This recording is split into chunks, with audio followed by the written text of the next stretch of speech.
অনেক ভালো হয়েছে।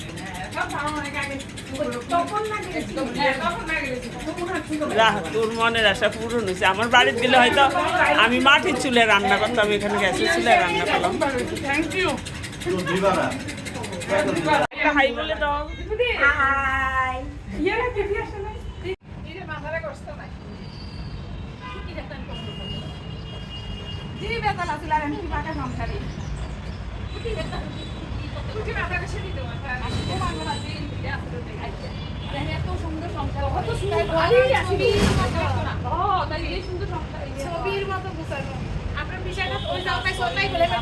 অনেক ভালো হয়েছে।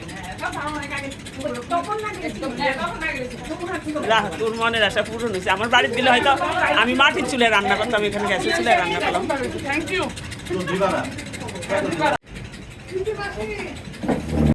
আজকে রান্না হচ্ছে আমার বোনের বাসায়, আমরা অনেকেই মিলিত হবো একসাথে। রান্না হবে কালীবাস মাছ, হাঁসের মাংস, সবজি, অনেক কিছুই করা হয়ে গেছে। আমি এই মাত্র এলাম, এসে হাঁসের মাংসটা রান্না করব। হাঁসের মাংস আমার বোন ধুয়ে দিচ্ছে। এই যে বোনের ছেলের বউ, এই যে নাতনি, আমাদের একটা কিউট নাতনি। তাই দেখি নাতনি, দেখি দেখি বুড়ি। এখন বসাবো আমি মাছ, এই পাশে বসাবো হাঁসের মাংস। তবে মাছটা আগে রান্না করে, মাছটা ভাজা হয়ে গেছে। রান্না করছি আমি এইভাবে, তেল দিয়ে দিলাম, দুটা এলাচ, একটু দারচিনি, দুটা তেজপাতা, একটু সাদা জিরা ফোড়নে দিলাম, খুবই সামান্য একটু পেঁয়াজ কুচি দেবো, ভেজে নেবো পেঁয়াজ কুচিটা। দেবো আদা বাটা করছি, তার সাথে একটু হলুদ দিয়ে দিলাম, কারণ হলুদ না দিলে আদা ঠিক যায়, তাহলে ঠিক আছে। দেবো জিরার গুঁড়া 2 চামচ, দিয়ে দিলাম না দেবো গুলি দিয়ে এখন সামান্য জল দেবো।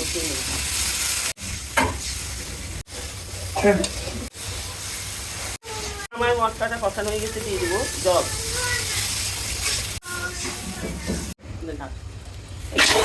5টি হাঁস আছে, এই হাঁসগুলো এখন কড়ার মধ্যেই যা যা মশলা আছে মশলা দিয়ে মেখে নেব।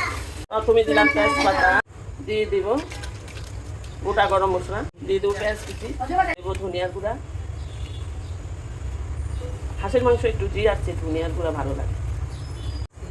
দিয়ে দিব 4 চামচে 5 চামচ জিরার গুঁড়া।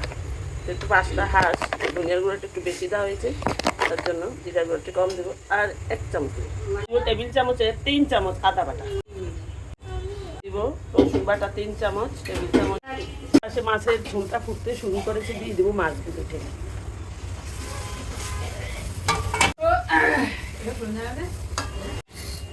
দিব 2-4টা কাঁচা লঙ্কা চেরা, পরিমাণ মতো হলুদ, যে যেভাবে খেতে চায় ঝাল যার যার পছন্দ অনুযায়ী একটু ঝাল দেব, খুব বেশিও না আবার কমও না। এখানে বাচ্চা আছে, আমার এক বোন বাইরে থাকে, এসেছে, তার জন্য বিশেষ করে আজকে স্পেশাল রান্নাটা। ও ঝাল কম খায়, বাইরে থাকে দীর্ঘদিন, তার জন্য ঝালের অভ্যাস কম। আমি ঝালটা একটু কমিয়ে দিলাম। স্বাদ অনুযায়ী লবণ দেবো, সরিষার তেল। এবার সরিষার তেল দিয়ে ভালো করে হাঁসের মাংসটা মেখে নিই।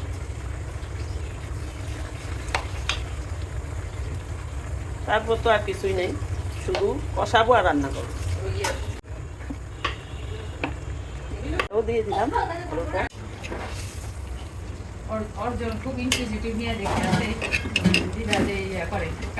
তুমি কেমন আছো? ভাই কোন ক্লাসে পড়ো তুমি বলো? ক্লাস 3-তে। School YWCA। হিরু, আমাদের হিরু। গরম মশলার গুঁড়া দিয়ে দিলাম। এগুলো মাছের ঝোল আমি ফেলবো। এই মাছটা মাইখা দিই, ভালো করে মশলার সাথে মাইখা দিই। মাছটা নামিয়ে ফেলবো। এগুলো মাছ মাখানো হচ্ছে। আজকের এই আয়োজনটি আসলে আমার এই বোনের জন্য। এই বোন, ওই বোন কানাডাতে থাকে দীর্ঘদিন, আসছে অনেক বছর পর। সবার সাথে দেখা হবে, সম্ভব না তো সবার বাড়িতে একসাথে যাওয়া, তাই ভাবলো সব বোনেরা একসাথে হবে, একটা খাওয়া দাওয়া হবে, তার জন্য আজকের এই রান্নাবান্না বসিয়ে দিলাম। এখন শুধু কষাবো, তারপর ফাইনাল দেখাবো কেমন হলো। একসাথে অনেক মাংস, এখানে 5টি হাঁসের মাংস একসাথে।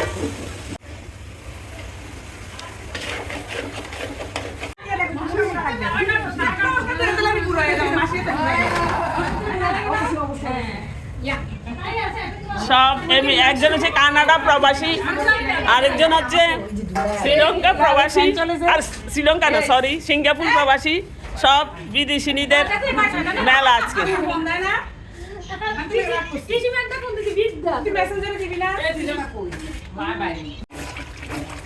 মাংস কষানো হচ্ছে, আরো কিছুক্ষণ মাংস কষিয়ে নিই। আমার মাংস রান্না কমপ্লিট।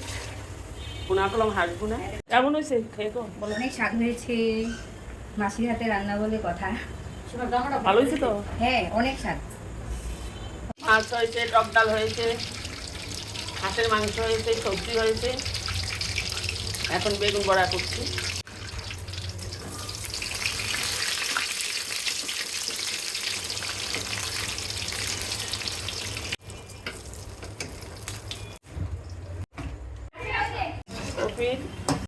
কপির পাকোড়া।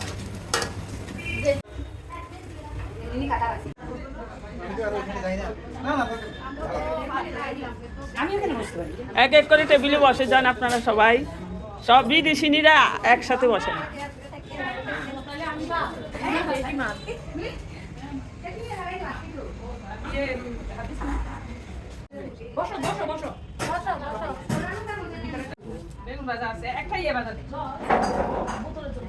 আচ্ছা ছাই না দিতে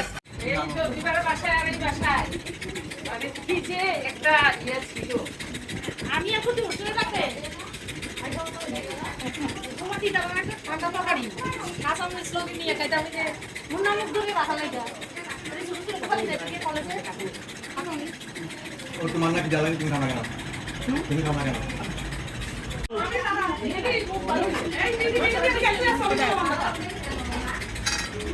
আমাদের পিসিমা আমার বাবার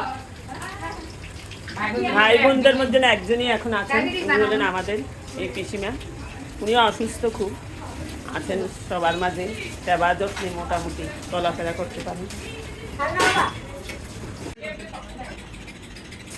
কি গো বললা না কেমন খাইলা? মাছটা কেমন হয়েছে? খুব স্বাদ। না না আমরা খাই না, আমারটা খুব স্বাদ।